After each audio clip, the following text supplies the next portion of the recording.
It was Thursday morning, November 10th, 1988. 2 days after the major election. And you know what? Like I say, I was kind of tired. Got a lot on my mind. I was supposed to went to New York yesterday, and I didn't.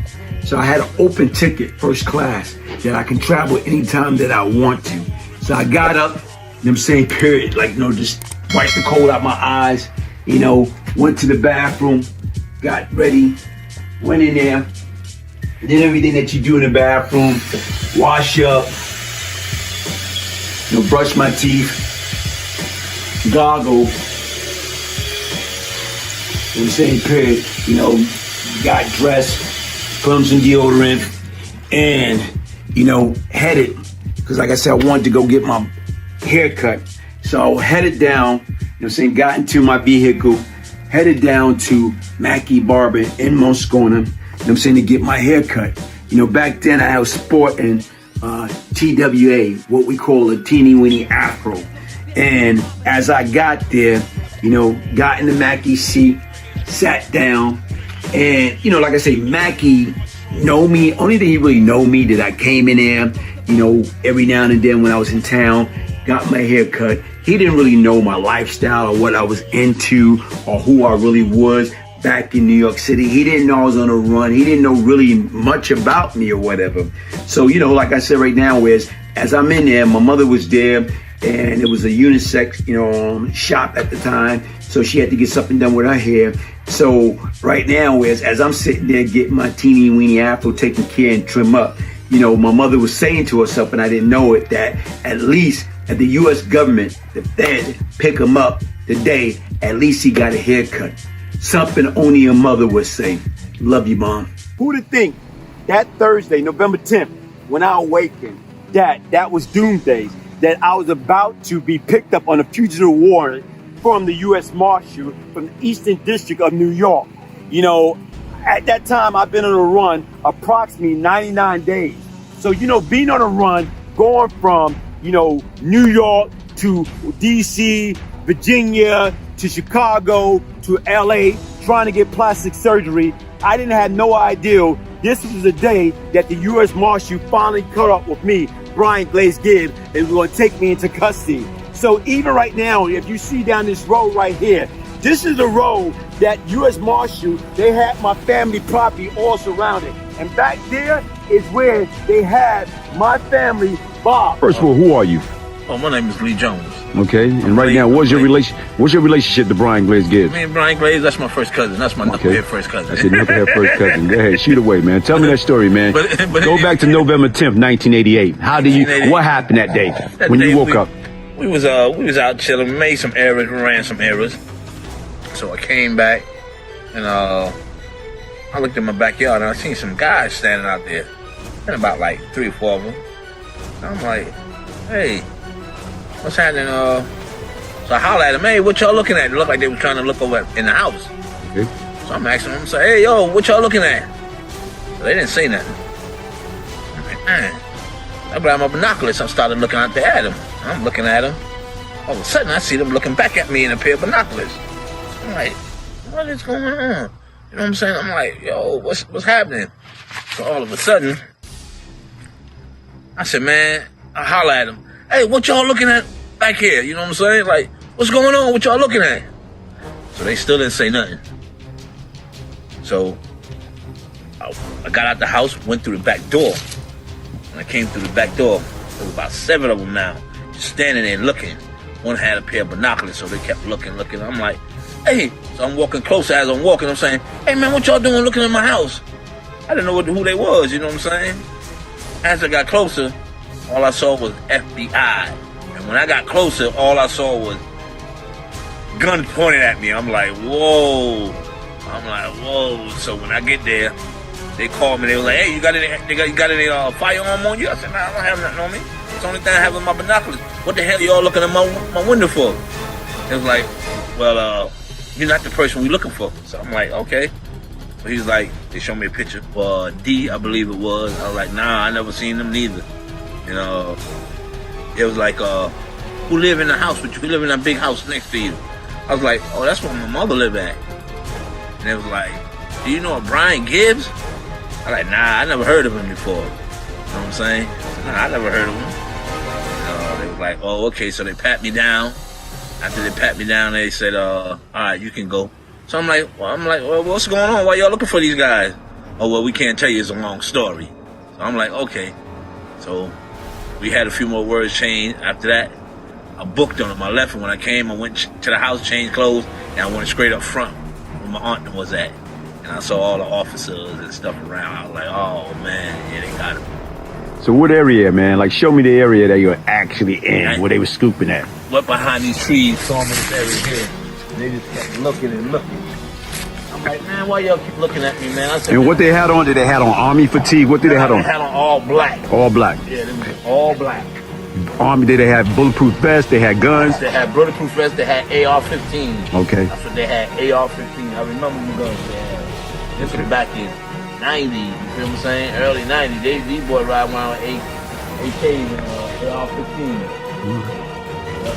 That was the end of it. That's how it went. That's how it went. All right, my man. Then after that, they had him.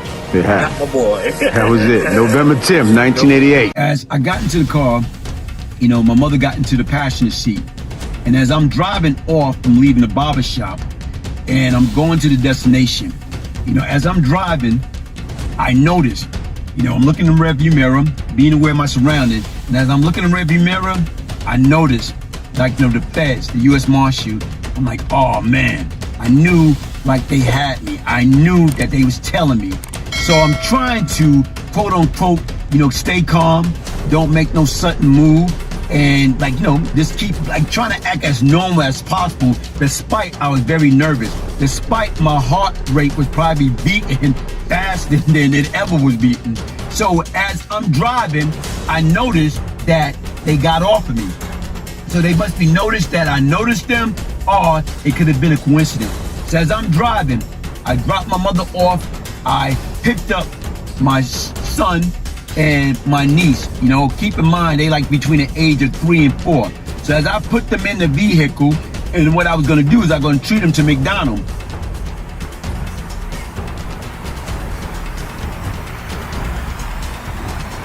November 10th, 1988. I got to the parking lot of McDonald's. I was gonna treat my son and my niece, you know, to a Happy Meal, because that's what it's all about, like spending quality time with them, buying them little Happy Meals, making sure they were able to feel great about themselves and about me being around them, like good memories. And when I realized that the U.S. Marshal and the federal government was following me, I've been on a run at that time 90 days from, you know, Operation Horse Collar. So when I noticed they was on me, I was driving a Jeep Cherokee, and we had a Benzie box. I had a Benzie box at the time, and I had a fake driving license from Connecticut. And the name on that license was Wade Johnson. So I was gonna use that to let them know that's who I was, opposed to me being Brian Glaze Gibbs. But I thought about it, because if you give any law enforcement, federal law enforcement, the wrong name or fake ID, that's your additional 5 years. So I was thinking about it, and I'm saying, if these guys are already on me, they already know who the hell I am. So what I did is I took my son, took my niece out the car, and as we walked into McDonald's, we got there, got inside. As we got inside, it's like 30 of them, like discharged, like surrounded me, and jumped from behind the counter and laid me down on the floor and slapped 3 separate handcuffs on me. So, you know, I can remember one of them saying, look, man, you would never see South Carolina as a free man again. You would never be free again. That's it. It's over for you. So I'm like in this art. I'm like, wow. Like after 90 days being on a run, it was over with. And, you know, to me, my whole life, my situation, it was like totally bleak. Only thing I knew that the life that I knew it from making $40,000 a day, doing what I need to do, you know, calling shots, it was over with. My life at 24 was over. I was facing natural life, hospital death penalty. But to be continued. You ever imagine walking in here with 3 sets of handcuffs on and walking out as a free man? That was not my case. on November 10th, 1988, when I was arrested by the federal government, the U.S. Marshal. They didn't let me go. I didn't get out until 8 years, 8 months, and 17 days later. And I didn't have nobody to blame but myself based upon my charges. You know, they didn't let me go. I was in the fight of my life. When you're facing all these charges and murder charges, yeah, it was like, you know, a big different. No bail, no anything. I was in the fight for my life. A lot of people while I was there, I bailed out several people. Why? Because they had one guy had a bail, $2,500. I barely knew him. I couldn't get out $5,000, $500. I just started bailing people out because of the fact I had it like that and I wasn't going nowhere. So what the sense of having, if you can't give? So I gave back. Being that I couldn't go and I could help somebody else go, that's what I was doing. These guys I was just barely meeting in Charleston County Jail came to me with a sad story. Okay, they seemed legit. I got them out of jail because I was stuck. But what's the sense of having money if you can't help others? Getting close to Christmas, getting close to the New Year's. And that's what people should be. They should be with their family doing a holiday opposed to in bondage, like, behind cage, like animals, suffering, waiting to die a slow death. Because when you're in prison, you're in jail, like it bothers you mentally. It have a hell of a mental effect on you because you trapped, you cage in, nowhere to go. You're lucky if you can get out, get your little hour rec if that's allowed, or get your little 5-minute shower, probably 3 times a week. But what type of life is that? But I guess that's the price you pay when you commit crime, when you break the law. Crime doesn't pay.